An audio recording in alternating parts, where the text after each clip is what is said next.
Sir నాకు చెప్పండి, నాకు సస్పెండ్ చేయడం, బీఆర్ఎస్ పార్టీని సస్పెండ్ చేయడం ఎట్లా చూస్తారు? ఇది సస్పెండ్ గానే చూడాల్సిన పరిస్థితి ఉంది కదా, ఏం లేదు ఇక. కాబట్టి మా సమాజ ప్రాథమిక సభ్యత్వానికి అదేవిధంగా బీఆర్ఎస్ పార్టీ ద్వారా వచ్చినటువంటి ఎమ్మెల్సీ సంబంధించిన దానికి కూడా ఏదైతే ఫార్మాట్ లో ఆ యొక్క రాజీనామా లేఖను కూడా ఇలా కవిత గారు పంపించారు. భవిష్యత్ కార్యాచరణ అతి త్వరలో మేధోమదనం చేసిన తర్వాత ప్రకటించబోతున్నాం. అంటే సస్పెండ్ జరగడం అంటే హరీష్ రావు గారు అంటే బీఆర్ఎస్ పార్టీ విధానాలకు వ్యతిరేకంగా ఉన్నారు కాబట్టి సస్పెండ్ చేస్తున్నామని చెప్పి నేను కరపత్రం కూడా రిలీజ్ చేసింది బీఆర్ఎస్ పార్టీ. ఇక్కడ బీఆర్ఎస్ పార్టీ విధానాలకు వ్యతిరేకంగా బీఆర్ఎస్ పార్టీ నాయకులు చెప్పాల్సి ఉండదు. ఎందుకంటే ఇలా నేను ఒకటి ప్రశ్న అడుగుతున్నా, బండి సంజయ్ గారిని ప్రశ్నిస్తూ ఇలా ఈటల రాజేందర్ గారు అనేక రకాలుగా మాట్లాడుతున్నారు. మరి బీజేపీ సస్పెండ్ చేయలేదే? ఇలా సీఎం రేవంత్ రెడ్డి గురించి పొద్దున్న లేస్తే కోమటిరెడ్డి రాజగోపాల్ రెడ్డి భయంకరంగా మాట్లాడుతున్నాడు. మరి కాంగ్రెస్ పార్టీ సస్పెండ్ చేయలేదే? మేము పార్టీ విధానాలను ఎప్పుడు ప్రశ్నించలే. మేము ప్రశ్నించింది వ్యక్తులు ఎవరైతే ఉన్నారో, కుట్ర కోణాలను ఎవరైతే ఉన్నారో ఈ కుట్రదారులను బయట పెట్టండి. ఆ ప్రజాస్వామ్యంగా ఉండబడేటువంటి ఏదైతే యాక్సెస్ ఉంటుందో ఆ యాక్సెస్ కేసీఆర్ గారి దగ్గర నాయకులకు ఇవ్వండి. అదేవిధంగా అంతర్గత ప్రజాస్వామ్యాన్ని డెవలప్ చేయండి, చెప్పుకునేటువంటి రైట్ ఇవ్వండి అని చెప్పినాం. కుట్రదారులు ఎవరైతే ఉన్నారో ఆ లేఖ రిలీజ్ చేసినటువంటి వాళ్ళు ఎవరో వాళ్ళ గురించి చెప్పమని చెప్పినాం. ఇప్పటివరకు మేమేం మాట్లాడలే. వాళ్ళ కోపం, వాళ్ళ కుట్ర అంత ఏంటంటే సంవత్సరాల కాలం నుంచి బీసీ ఉద్యమాన్ని పార్టీకి తెలవకుండా ఎత్తుకున్నది అని అంటే ఎవరో ఒకరు మాట్లాడాలి కదా. ఒక్కొక్కరు ఒక్కొక్క అంశాన్ని ఎత్తుకుని మాట్లాడాల్సిన అవసరం ఉన్నది. తెలంగాణ వ్యాప్తంగా ఏదైతే బీసీలకు అన్యాయం జరుగుతుందో కామారెడ్డి డిక్లరేషన్ కోసం సంవత్సరాల కాలం నుంచి కాలికి బలపం కట్టకుండా కవిత గారు పోరాటం చేస్తే ఇలా 2 బిల్లులు అనేటువంటి వచ్చినాయి. దానికి ఒక రూపం వచ్చింది. ఇలా పోరాడింది మేము క్లైమ్ చేసుకోలేకపోయినాం అనేటువంటి బాధలు ఉన్నారు. మీరు పనిచేస్తే ఎవరు వద్దన్నారు? ఎలా నేను అడుగుతున్నా. బీసీ ఘోష్ కమిషన్ అనేటువంటి 1 man కమిషన్. ఈ 1 man కమిషన్ వేసినప్పుడు బీఆర్ఎస్ పార్టీ ఏం చేసిందండి? పేపర్ ప్రజెంటేషన్లు, కరపత్రాలు, లేకపోతే పొద్దున్నైతే మన పవర్ పాయింట్ ప్రజెంటేషన్లో చేస్తే ప్రజలకు అర్థమైపోతుందా? నిజాలు తెలిసిపోతాయా? నేనేమంటున్నా, కేసీఆర్ గారు అంటే మహోన్నత శిఖరాన్ని ముట్టుకున్నప్పుడు అసంటి వ్యక్తి పైన ఏదైతే నిరాధారమైనటువంటి ఆరోపణలు, అవినీతి ఆరోపణల మచ్చ వచ్చే విధంగా చేస్తున్నప్పుడు వచ్చేదాకా ఏం చేసిల్లు అంటున్నా. ఇలా తెలంగాణ అగ్నిగుండంగా చేయాలి కదా. ఇలా తెలంగాణ సంబంధించిన బంధువు పిలుపునియాలి కదా, ఓ నిరసన కార్యక్రమం చేయాలి కదా, ఒక ధర్నా చేయాలి కదా, ఒక దీక్షకు పూనుకోవాలి కదా. ఏం చేసింది బీఆర్ఎస్ పార్టీ? తెలంగాణ జాగృతి శ్రీమతి కల్వకుంట్ల కవిత గారు ఒక కూతురుగా ఇందిరా పార్క్ దగ్గర దీక్ష పెట్టినాం ఒక రోజంతా. దాన్ని వ్యతిరేకించినాం. ఈరోజు సిబిఐ ఎంక్వైరీ దానికి ఎందుకు పోయిందండి? ఇలా తిన్నది మీరు, తెర వెనుక ఉండి ఆ కుట్రలు నడిపించింది మీరు, తెర వెనుక ఉండి ఆ ఎక్కువ ఎవరైతే ఆ కాంట్రాక్టులకు ఆ కాంట్రాక్టులు ఇచ్చే విధంగా పంచిపెట్టింది మీరు.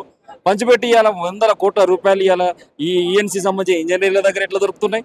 మురళీధర్ రావు దగ్గర కానీ కోట్లు ఎక్కడి?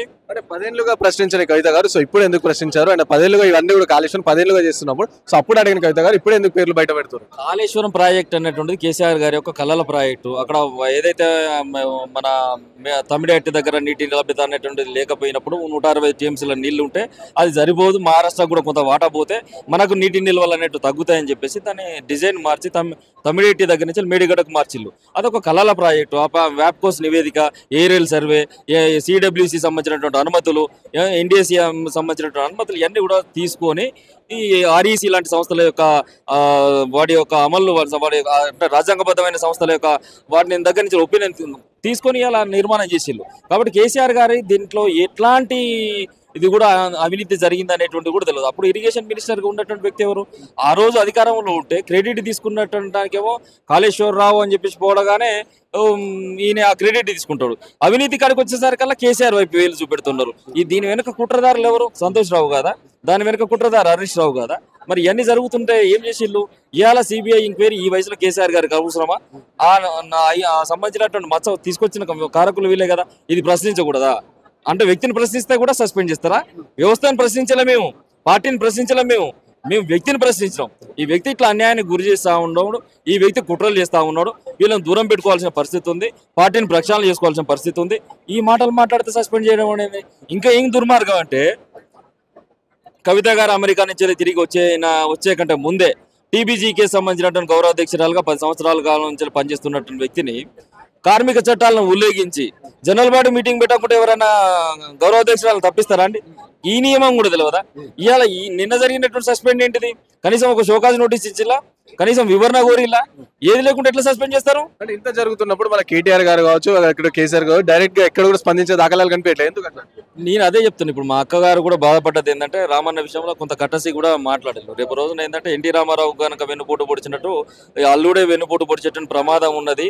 కాబట్టి కేసీఆర్ గారిని కంటికి రెప్పలా కాపాడుకో రామన్న, మళ్ళీ నువ్వు ఇంకో బాలకృష్ణ అవుతావు. నేనైతే నువ్వు బాలకృష్ణ అయితే కానీ నేను పురంధేశ్వరిని కావాలనుకుంటే నేను ఒక కలియుగ రుద్రమాదేవిగా నాన్న కంటిరెప్పగా కాపాడుకుంటా జాగృతి ఎజెండా అనే కేసీఆర్ గారిని కాపాడుకోవడం అనేటువంటి విధంగా కవిత గారు ఈ రోజు కార్యాచరణ తీసుకున్నారు. రామన్న ఆలోచించుకోవాలి, బాలకృష్ణ వైతవా లేదంటే తండ్రిని కాపాడుకొని కవిత గారితో కలిసి వస్తావా అనేటువంటిది నిర్ణయం తీసుకోవాలి. ఆ వెన్నుపోటుకు నువ్వు కూడా గురైతే రేపు తెలంగాణ సమాజం మొత్తం కూడా విస్మయానికి గురవుతుంది. ఆ ప్రమాదం జరగకుండా చూసుకోవాలని చెప్పేసి రామన్న కూడా విజ్ఞప్తి చేస్తాను. అంటే ఇంత జరుగుతున్నప్పుడు రాష్ట్ర రాజకీయాల్లో సో కవిత గారు ఎవరో వదిలిన బాణం, సో కవిత వెనకాల ఎవరో ఉండి నడిపిస్తున్నారు అని చెప్పి కూడా వాదనలు వినిపిస్తాయి. ఏమంటారు ఆ వాదన? బాణం లేదు, బాణం అయితే లేదండి. బాణం ఎంత ఎవరి బాణం అవుతుంది? ఏదైనా బాణం అయితే మాత్రం తెలంగాణ ప్రజల బాణం అవుతుంది. కాబట్టి ఎవరు బాణం కాదు. కవిత గారు మొదటి నుంచి స్వీయ రాజకీయ అస్తిత్వం కోసం పోరాడినటువంటి నాయకురాలు కాదు. కవిత గారు ఎవరు? కేసీఆర్ గారి యొక్క కుమార్తె. అదే మొండి ధైర్యం, అదే మొండి సంబంధించినటువంటి అది అన్ని రకాల సమస్యలను ఆకలింపు చేసుకున్నటువంటి కవిత గారు ఏదో ఆషామాషిగా వచ్చినటువంటి కవిత గారు కాదు. రేపు రోజున తెలంగాణ ప్రజల్లో మనం ప్రజా గొంతుగా ఏ విధంగా పోతామో భవిష్యత్ రాజకీయాల్లో ఎక్కువ దిక్సూచి కవిత గారు ఏ విధంగా అవుతారో కూడా చూడబోతున్నారు. అంటే కవిత గారితో ఒక 10-15 మంది ఎమ్మెల్యేలు ఉన్నారు. సో వాళ్ళందరినీ తీసుకుని కూడా కాంగ్రెస్ పార్టీలో జాయిన్ అయిపోతారు అని చెప్పి మధ్యలో చాలా వరకు వార్తలు వినిపించినాయి. ఏమంటారు? సరే, ఎమ్మెల్యేలు ఉన్నారా లేరా అనేటువంటి అంశాలు పక్క పెడితే అవన్నీ కూడా నిర్ధారణ ఉన్నటువంటి అంశాలు కాదు. అవి మీడియా కొంత కల్పితాలుగా జరిగినాయి. మేము ఎట్లాంటి కుట్ర కోణాలకు ఏ రోజున కూడా శ్రీకారం చుట్టలే. కుట్రలు చేసినటువంటి వ్యక్తులను పక్కన పెట్టుకొని, కడుపుల కత్తులు పెట్టుకున్నటువంటి వ్యక్తులను కౌగిలించుకొని, త్యాగాలు చేసినటువంటి కవిత గారి పైన దుశ్చర్యకు పాల్పడితేనే మేము ఇలా ఆశ్చర్యానికి గుల్లోనే అవుతున్నాం. ఎందుకు ఇంత భయంకరమైనటువంటి నిర్ణయం తీసుకున్నారని చెప్పేసి. బంగారు భవిష్యత్తు ఉన్నటువంటి పార్టీని ఆగమ్య గోచరంగా తయారు చేసి స్థానిక సంస్థల ఎలక్షన్ ముందు రేపు ఏం జరుగుతుంది? మా జాగృతి బిడ్డలు కూడా రేపు అక్కడక్కడ ఇక్కడక్కడ అడుగుతున్నారు ఆస్పిరెంట్ గా. రేపు జాగృతి మద్దతు ఇచ్చినటువంటి అభ్యర్థులుగా రేపు కంటెస్టేట్ చేస్తాం మేము. అవసరం అయితే స్థానిక సంస్థల్లో మా బలం కూడా పెరుగుతుంది కదా. సో జాగ్రత్త స్థానిక సంస్థలో పోటీ చేస్తున్నారు. తప్పకుండా అవకాశం ఉన్న దగ్గర మా కార్యకర్తలు కూడా కవిత గారి సూచన మేరకు జరుగుతుంది.